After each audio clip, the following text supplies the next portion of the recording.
ፊልሙ ሲጀምር ሲያጅን የተባለ የ8 ዓመት ልጅ ሆስፒታል ውስጥ ተደብቆ እየሰማ እናያለን።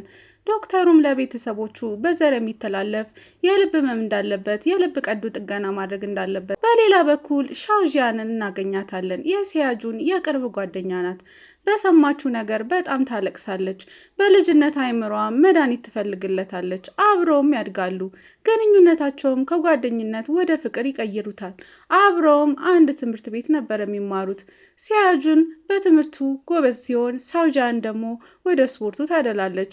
ሻውጂያን ከጓደኞቿ ጋር እየተራመደች ጥጋበኛ ወንዶች ውሃ ይደፉባትና ልብሷን ያበሰብሱታል። እሷን በመሸማቀቅ መሬት ላይ ቁጭ ትላለች። ሲያጁንም ከኋላዋ መጥቶ ኮቱን ያለብሳታል።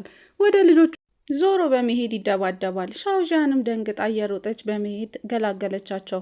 ወደ ሆስፒታልም ተወስደዋለች። ሲያጁንም እየተናደደ የሚወዳትን ልጅ እንኳን መጠበቅ እንደማይችል ለእሷ ትልቅ ሸክም እንደሆነባት ይነግራታል። እሷን መልስ አትሰጠው፣ ዝምታዋን መረጠች። ሲያጁንም ሻውጂያንን ሊርቃት በህይወቱ በጣም ከባድና የሚያም ውሳኔ ወሰነ። ወደ ሌላ ትምህርት ቤትም ተዘዋወረ። የትምህርት ቤቱ መክፈቻ ዝግጅት ላይም ሲያጁን ተቀምጦ ሻውጂያን ወደ መድረክ እየሄደች ያያታል። መድረክ ላይም ወጥታ ማውራት ትጀምራለች። የተማሪዎቹ ተወካይ ሆና ነበረ። ስለ ትምህርት ቤቱም ታብራራ ጀመር። ሲያጅንም በድንጋጤ ነበር የሚያያት። ከወጡም በኋላ ሻውጂያን ተማሪዎቹን ሰብስባ ለሲያጁን ያላትን ፍቅር ትነግራቸው ጀመር። ሲያጁንም ምንም መልስ ሳይሰጣት ሰማትና ጥሏት ይሄዳል። ሻውጂያንም እየሮጠች ትከተሏለች። ከዛ ጊዜ በኋላ ሻውጂያን ሲያጁንን ተለይተው አታውቅም። ሁሌም አብራው ናት። የልብ ምርመራ ያለው ቀን ከክፍል እየቀረች አብራው ትሄዳለች። አንድ ቀን ግን ሁለቱም ባልጠበቁት ሁኔታ ታይራሁን የተባለች ልጅ ህይወታቸው ውስጥ ትገባለች። ልጅቷም እንደ ሲያጁን የልብ ታማሚ ነበረች። ታይራሁንና ሲያጁን የተዋወቁት ሆስፒታል ነበረ። ታይራሁንና ሲያጁን በጣም ይቀራረባሉ። ቅርበታቸውን ያየችው ሻውጂያን በቅናት መንገብገብ ትጀምራለች። በሌላ ቀንም ሲያጁንን ለማግኘት ክፍል ስትሄድ እንደሌለና ወደ ሆስፒታል እንደሄደ ጓደኞቹ ይነግሯታል። በንዴትም ከክፍሉ ትወጣለች። በር ላይም ከሊንጉን ጋር ትጋጫለች፣ ትወድቃለች። ሊንጉንም ሊያነሳት እጁን ይሰጣታል። እሷም ትነሳና ላውም ልትሄድ ስትል ይንበረከክና እራሱን ማስተዋወቅ ይጀምራል። ሌላ በኩል ሲያጁን ከታይራሁን ጋር እስከ ምሽት ቆይቶ ወደ ማደሪያው ሲመለስ ከሊንጉን ጋር መንገድ ላይ ይገናኛሉ። ሊንጉንም ሊያናገረው እንደሚፈልግ ነግሮት ወደ ሜዳው ይወስደዋል። የልብ በሽታ ከባድ መሆኑንና አባቱም የልብ ህመምተኛ እንደነበረ፣ ህመሙን በርትቶበት እንደሞተና እናቱም በአባቱ ሞት እስካሁን አዝና ተሰብራ እንደምትኖር ይነግረዋል።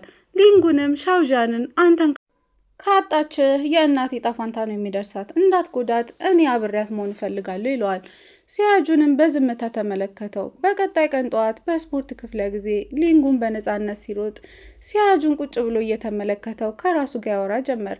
ቢከብደኝም እውነቱን መቀበል አለብኝ። ምን ያክል በወዳት ከስቃይ የወጣ የተመቻቸ ህይወት ልሰጣት አልችልም ብሎ እያዘነ ተነስቶ ይሄዳል።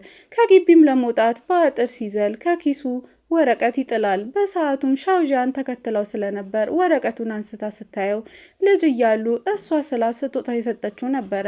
ታይራሁንም የሚሰማትን ስሜት ለሲያጁን ትነግረው ጀመር።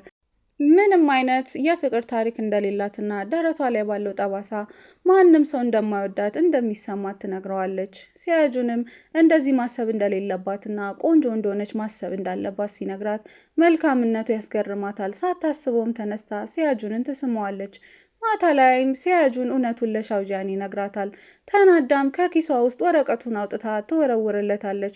ለመጀመሪያ ጊዜ መለየት እንደምትፈልግ ትነግረዋለች። ሻውጂያን ብቻዋን ከሆነች በኋላ ሊንጉን እየተከታተለ እረፍት ይነሳት ጀመር። ሻውጂያን ግን ምንም ፍላጎት እያሳየችው አልነበረም። እሷም በዚህ ምድር ላይ ብቸኛ የምትወደው ሲያጁንን እንደሆነ ትነግረዋለች። ሊንጉንም እየቀለደ ሲያጁን በልብ ህመሙ ምክንያት በቅርብ ዓመት ይሞታል። ይህንን ስትሰማ በንዴት በጥፊ ትመታዋለች። ጥፊያ ግን እሷን ከመከታተል አላገደውም። ሆን ብሎም ሌሎች ተማሪዎችን በተሰበሰቡበት ያቅፋታል። እጁንም አንስታ ትወረውሯለች። ጥሏም ስትሄድ ተከትሏትም በድጋሚ ያቅፋታል። ሲያጁንም ይህን መቀራረባቸውን ይመለከታል። ሲያጁንም ወደ ሆስፒታል ይሄዳል። ሲገባም ነርሷ አልጋውን እያነጠፈች ያያትና ይደነግጣል። ነርሷም ትናንት ማታ ላይ ታይራሁን እንደሞተች ትነግረዋለች። ሲያጁንም በሰማው ነገር በጣም ይደነግጣል። የልብ ህመሙም ይነሳበታል። በጣም ይሰቃያል። በስተመጨረሻም ራሱን አረጋግቶ ወደ ትምህርት ቤት ይመለሳል። ሊንጉንም ሩጫ አብረው እንዲወዳደሩ ይጠይቀዋል። ሊንጉንም ትከሻውን ነካ አድርጎት ጥሎት ይሄዳል። አንተ ካሸነፍከኝ በመንገድ ላይ አልገባም፣ እኔ ካሸነፍኩ ሻውጃንን ማናገር ታቆማለህ። ሊንጉንም ተስማምቶ ሩጫውን ይጀምራሉ። ሲያጁንም ያለውን ኃይል በሙሉ ተጠቅሞ ሊንጉንን ያሸንፈዋል። ማታ ላይም ሲያጁን ሻውዣያንን ከዶርሟ እጇን ይዟት ይሄድና ይሳሳማሉ። ፍቅራቸውንም ካቆሙበት ይቀጥላሉ። በቀጣይ ቀንም ሲያጁን ከቤተሰቦቹ ጋር ደስ የሚል ዜና ይሰማሉ። ሐኪሙ ለሱ የሚሆን ልብ እንደተገኘ ይነግራቸዋል። ሲያጁንም ይህን ሲሰማ በደስታ ያለቅስ ጀመረ። በሌላ በኩል ሻውዣን ሲያጁንን እየጠበቀችው የትምህርት ቤት ተማሪዎች እያለቀሱ ስታያቸው ደንግጣ ወደ እነሱ ትሄዳ ጠይቃቸዋለች። ሊንጉን የመኪና አደጋ ደርሶበት አይምሮ እንደሞተ ይነግሯታል። እየሮጠችም ሐኪሙን ትጠይቀዋለች። እውነት እንደሆነ የልብ ለጋሹ እሱ እንደሆነ ይነግራታል። እሷም በደስታና በሀዘን ስሜት ውስጥ ሆና ሲያጁን መጥቶ በደስታ ያዋራታል። እሷም እየሳቀች ሚስጥሩን ትደብቀዋለች። ከቀናት በኋላም ሲያጁንን ሊጠይቁት የመጡት ተማሪዎች ሊንጉን የመኪና አደጋ እንደደረሰበትና አይምሮ እንደሞተ የልብ ለጋሹም እሱ እንደሆነ ይነግሩታል። ሲያጁንም ይህን ሲሰማ እየሮጠ ከክፍሉ ይወጣና ደረጃ ላይም ሻውዣንን ያገኛታል። የመጨረሻ ወለል ላይ ይወጡና ቀዶ ሕክምናውን እንደማይሰራ ፍላጎቱ እንደሞተ አስረግጦ ይነግራታል። በሌላ በኩል ሊንጉን አንዳንድ ለውጦችን ማድረግ ይጀምራል። እናቱም ይህን ስታይ የልብ ልገሳውን ትከለክላለች። ሐኪሙም ሲነግራቸው የሲያጁን ቤተሰቦች በጣም ያዝናሉ። ሲያጁን ግን ደስተኛ ነበረ። ወደ ትምህርት ቤት መመለስ እንደሚፈልግ ይነግራቸዋል። ቤተሰቦቹም ወደ ቤታቸው እንዲሄዱ ይነግራቸዋል። ማታ ላይም ህመሙ ይበረታበታል። መተንፈስ ያቅተዋል። እርዳታም ይደረግለታል። ሻውዣን ይህን ስታይ የሊንጉንም ቤተሰቦች መሬት ላይ ወድቃ ትማጸናቸው ጀመር። እነሱም ተስፋ እንዳለውና እንደሚጠብቁት ይነግሯታል። ሻውዣንም ተስፋ በመቁረጥ ማልቀስ ትጀምራለች።